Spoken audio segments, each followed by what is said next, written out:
आज संध्या समय सूचना अनुसार यह गजपति जिला नुआगढ़ ब्लॉक अंतर्गत पी अंतरता दे जाइथिबा रास्तार गछ पड़िजिबा जोगु मुख्य रास्तार घटिथिबा एक घटना।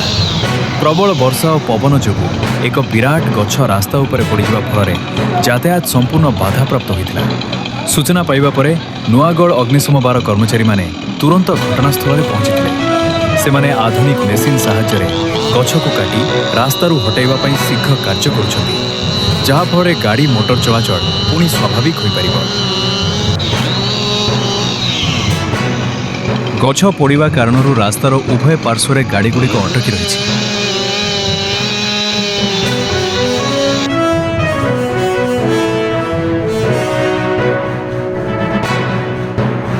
एक नील रंगर पिकअप भैन बजाज मैक्सिमा एवं ता पछकू अन्य किछि गाड़ी लाइन होई छिड़ा होई रही।